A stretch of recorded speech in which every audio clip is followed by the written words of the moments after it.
Good Saturday afternoon. At the time I'm making this recording, I have not uploaded Uncle Dorkel's Halloween special for 2021 yet, because I made that earlier in the week, as I had mentioned in the other videos. Got back from the ham auction about an hour ago, and I'm totally broke. I overspent, nothing new. I got deep pockets over there. It's unbelievable. I just cannot compete with them. You know, I just can't. Those guys think of nothing of spending $100, $400 on something. You know, mostly the ham equipment and transceivers, which I'm not interested in. I go there for the vintage test equipment. I located some pieces here, and I'm going to show you at a very reasonable price.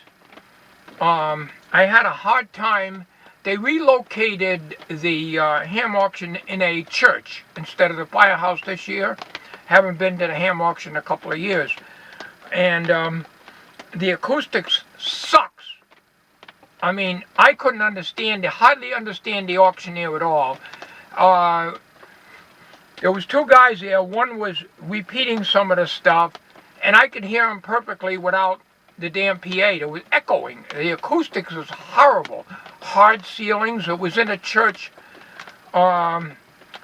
meeting hall, I guess, or something like that.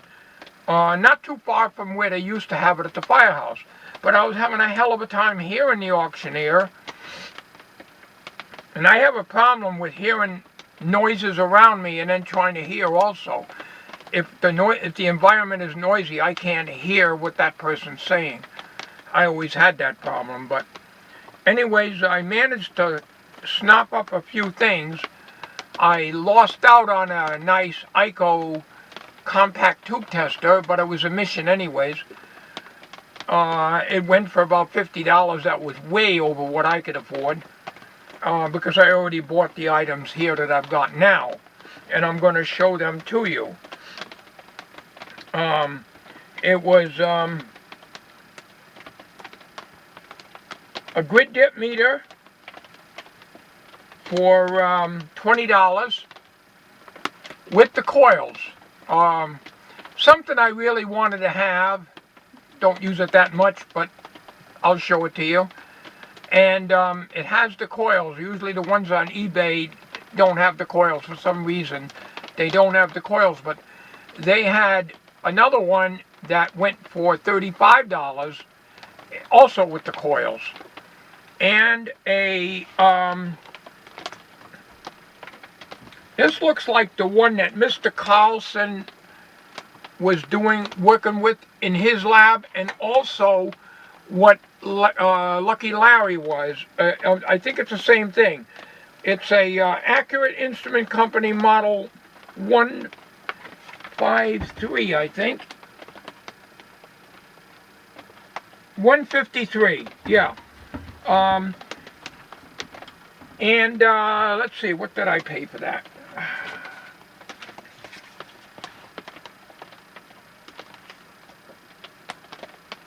The SIG generator here went for $17.50. $17.50. The grid dip went for $20.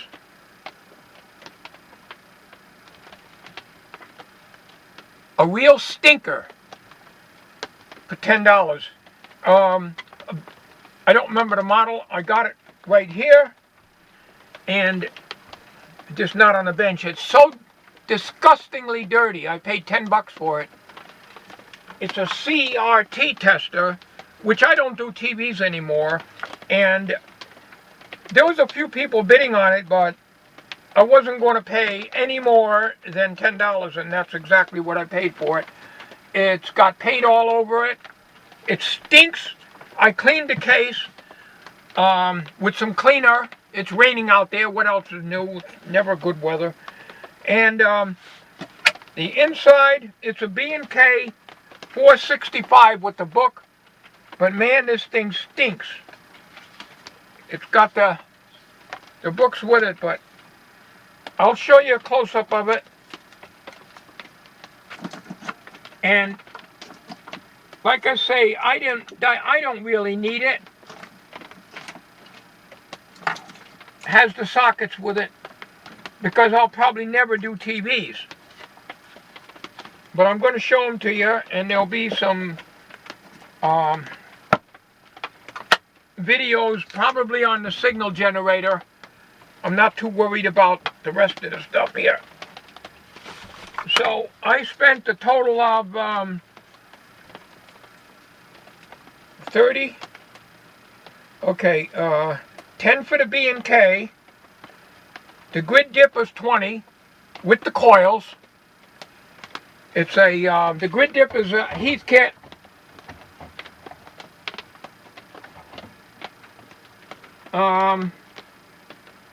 Model GD0, no, GD-1A.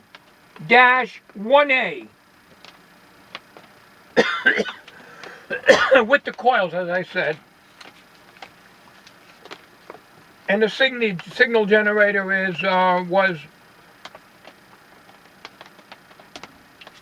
$17.50. So 30, 40, $47.50. So out of $60, I'm totally broke. I had a few bucks in my pocket, and I bought a total of 2 hot dogs, cost a $5 admission. So, hey, if I went to Jewett City, I would have probably spent more if I saw these very same items up there. So, you know, it's my enjoyment, and unfortunately, there was some items like that tube tester. I don't know the model number. The lighting in that church was terrible. Some of the guys had flashlights. That's how bad it was. They had these big globe lights in the hall, you know, in the room where they had this event. And they had 6 of them. 6 lights. They're probably about 18 inches around. They didn't give off that much light at all, and I couldn't read the model numbers of this. Plus, naturally, I never bring my reading glasses because they fall out of my pocket, you know. I got so much stuff in my pocket now, I can't carry any more stuff. So I'm at a disadvantage, and sometimes an item comes up, and I didn't realize it. And there was a couple of items I bidded on before these that I got outbidded very quickly on, including the tube tester. But that's nothing new. You get guys that, where they're getting their money, I don't know, but it's unbelievable.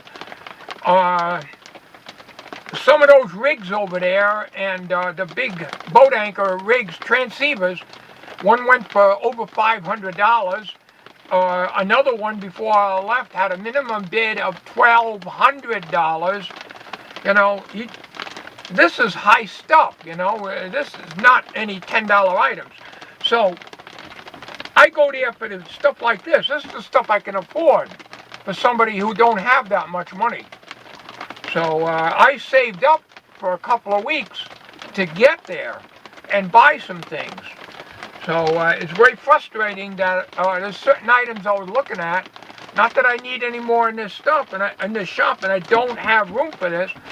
But the hell with it. I wanted it because I think it's the same thing Lucky Larry is working on, and that Mr. Carlson. I believe it's the same instrument. Do I need another signal generator? No. It don't put out a good waveform. These things just don't put out a sine wave. You're going to have to spend hundreds of dollars to get one that will. But they're okay for radio alignment. And it's not all that big. The CRT tester, I may not ever use it. But for $10, I didn't mind. I wasn't going to pay more than that. CRT tester went for $5 originally. And somebody bidded $5. And then it went for $7.50. Do I hear $7.50? Here's $7.50. Then I held my card up for $10. It went for $10. And that was my top bid. Because I was getting down the end of my money. So, you know. So I I said to myself, that's all that thing is worth. I'll probably never use it. So the chances of me getting a television to repair is going to be very slim. And the only TVs I'm really interested in, if I did any at all, would be the real old televisions. But I don't have the room for that stuff. But you never know if you need a CRT tester in the future, you know. So I'm going to show you these things now instead of flapping my ugly gums. Give you a quick look at the things that I've got. And then that'll end this video, and there'll be a video in the future coming up on this one here. Meanwhile, while I'm editing this, you've probably already seen the Uncle Dorkle Halloween special, because I'm going to upload that when I'm done making this video. And then I'll render this and get this up to you in a day or two, or maybe later today. Okay, as you can see, it's an Accurate Instrument Company, model 153, signal generator and tracer. I'm pretty sure this is the same one that Lucky Larry has, and the same one that Mr. Carlson's lab has also. And all the switches appear to be good. The controls appear to be okay. It's in cosmetically very good shape. And the cord appears to be original. So, like I say, there will be a video on this coming up, but it won't be on this particular video. This is just a show and tell of what I picked up today at the ham auction. This is the grid dip meter, and I did plug it in, and I'm able to adjust the meter.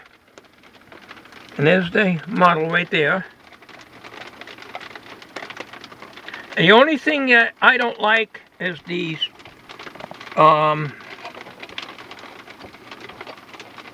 the dial is kind of crappy looking, but you can read it all right. Is where the coils go right there. And here are the coils. You know, it's very, very hard to get a grid dip meter on eBay that has the coils. Seems like for some reason every one of them is missing the coil set, and they're no good without the coil set. So this came with the coil set. Now for the stinky girl. I cleaned this. You would never know it, but this stunk. I had this, when you bid on something, you know, you write it down on a little card, like I have here, and it's on the back of your number that they give you. Then you take the item, they bring it over to you. It's buyer number, whatever, and the guy brings it over to you, and I put it down in my seat. This thing stunk so bad, I could smell it sitting in my seat. So I cleaned up the outside. You'd never know it. It's really horrible. But, you know, these things are not used anymore, and it probably sat in somebody's cellar. It's all rusted and everything else. So, let's open up Miss Stinky. It's going to stink up my shop here. This book stinks. I don't know how to get rid of the smell. Years ago, I used to get books at estate sales, electronic books, and I used to put dryer sheets between the pages, and the book still stunk of mustiness. I didn't do anything with the inside of the cabinet, so I don't know what I'd put on that other than bleach. Good old bleach kills fungus. That's the only thing I can think of. I used a strong cleaner to clean this, but anyways, I have no idea if this works. If it's setup chart. And turn you around here.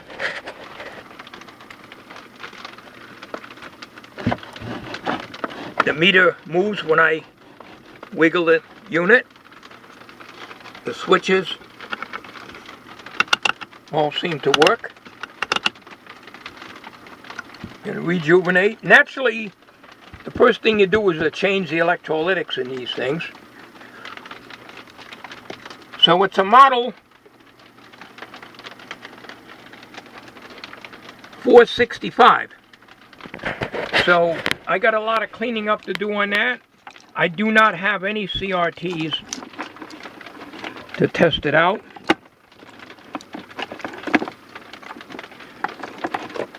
But for $10, I'll spend that much on a Saturday morning for my eggs, home fries, toast, and coffee, plus the tip. So, I'm pretty happy. As I said, I'll make a video on this, but it's not going to be right away. Okay?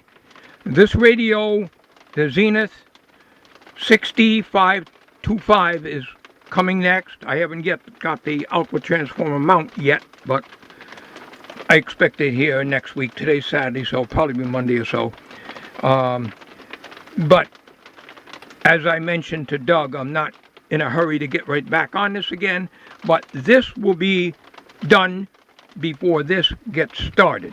So that's it. And the grid dip, that will be in a future video. I did get some activation on the grid dip by the sensitivity control, putting the coil in and touching the coil. So I'll make further checks on that to see how that works. So that's my find at the ham auction. Like I say, I left at 2 p.m. Basically just ran out of money, and there's no point in staying there. So when you go out, you give them your number and they look you up and they tell you what you owe them. I paid my bill, put the stuff in the car, although it was raining but not hard, and well, that's it.